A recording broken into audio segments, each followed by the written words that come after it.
చింతూరు ఏజెన్సీలో 2 రోజులుగా కురుస్తున్న భారీ వర్షాలకు సీలేరు నది ఉప్పొంగి ప్రవహిస్తోంది. భారీగా వరద నీరు డొంకరాయి జలాశయాలు చేరింది.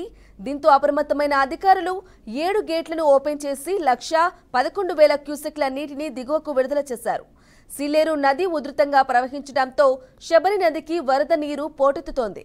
దీంతో చింతూరు ఏజెన్సీలోని ముంపు మండలాల ప్రజలకు అధికారులు హెచ్చరికలు జారీ చేశారు.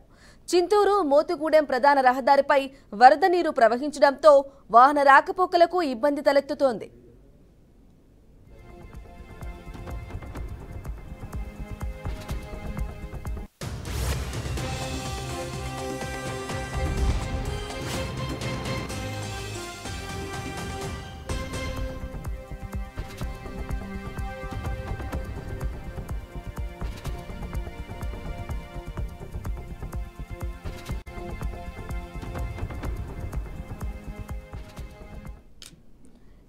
ఇక ఇదే అంశంపై మరింత సమాచారం అందించడానికి మా ప్రతినిధి రాజమండ్రి నుంచి వెంకట్ అందిస్తారు. వెంకట్, చెప్పండి. డొంకరాయి జలాశయాలకు భారీగా వరద నీరు చేరుతున్నట్లుగా తెలుస్తోంది.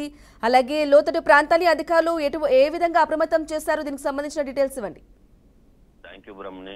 2 రోజులుగా ఎడతెరిపి లేకుండా కురుస్తున్న వర్షాలకు అల్లూరు జిల్లా సింతూరు ప్రాంతంలోని ఆ ప్రాంతం చుట్టుపక్కల ప్రాంతాలన్నీ కూడా వరద నీటిలో అక్కడ ఉన్న ప్రజలు చాలా ఇబ్బందులు ఎదుర్కొన్నారని చెప్పుకోవచ్చు.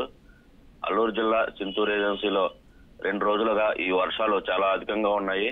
సీలేరు నదితో పాటు ఆ చుట్టుపక్కల ఉన్న కొన్ని ఉపనదులు కూడా ఈ వరద నీటికి ఉప్పొంగి ప్రవహిస్తుండడంతో వరద నీటిని కిందికి దింపే ఏర్పాట్లు అయితే అధికారులు చేస్తున్నారు. దీంతో ఆ వరద నీరంతా కూడా డొంకరాయి జలాశయంలో చేరింది. అప్రమత్తమైన అధికారులు ఏంటంటే 7 గేట్లను ఎత్తివేయడం 1,11,000 క్యూసెక్ల నీటిని దిగువకు విడుదల చేశారు. దీంతో సీలేరు నది ఉధృతంగా ప్రవహించడంతో పాటు శబరి నది కూడా వరద నీరు పోటెత్తింది. దీంతో ఆ చుట్టుపక్కల ఉన్నటువంటి ప్రాంతాలన్నిటి కూడా అధికారులు అప్రమత్తం చేసి వారిని లోతట్టు ప్రాంతాల్లో ఉన్న వారిని ఎవరైతే ఉన్నారో వారందరినీ కూడా మెట్ట ప్రాంతాలకు తరలించడం జరుగుతుంది. అదే విధంగా లోతట్టు ప్రాంతాల్లో ఉన్న ప్రజలను ఎప్పటికప్పుడు అప్రమత్తం చేస్తూ వారిని అక్కడ ఉండవద్దు అని హెచ్చరికలు జారీ చేశారు. అదే విధంగా ఈ ఏదైతే ఉంది ముంపు ప్రాంతాలు అక్కడ రాకపోకలు నిలిచిపోయని చెప్పుకోవచ్చు. చింతూరు మోతుగూడెం ప్రధాన రహదారిపై ఇప్పటికే వరద నీరు చేరడంతో అటు 2 జిల్లాలకి సంబంధించి ఇటు తూర్పుగోదావరి అటు అల్లూరు జిల్లాకి సంబంధించి సంబంధాలు తెగిపోయని చెప్పుకోవచ్చు.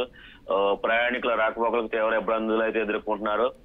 ఈ నేపథ్యంలో రాష్ట్ర వ్యాప్తంగా ఉన్న పరిస్థితిని బట్టి వరదలు ఎప్పుడు అప్రమత్తం చేస్తూ అధికారులు ఆ చుట్టుపక్కల ఉన్నటువంటి పాఠశాలలకు సెలవులు ఇవ్వడం జరిగింది. అదే విధంగా విద్యా సంస్థలను కూడా కాలేజీలు కూడా మూసివేయడం జరిగింది. వారికి రెవెన్యూ అధికారులు ఎప్పటికప్పుడు నిత్యావసరాలు పంపిణీ చేయడం లాంటి సదుపాయాలు అయితే చేస్తున్నారు. అదే విధంగా వరద ముంపు ప్రాంతాలు ఎక్కువగా ఉన్న ప్రాంతాల్లో మెడికల్ క్యాంపులు కూడా ఏర్పాటు చేసి వారికి మెరుగైన వైద్యం అందించే విధంగా అధికారులు అయితే ఇప్పటికే చర్యలు తీసుకున్నారు. Brahmani. Right Venkat, thank you for the updates.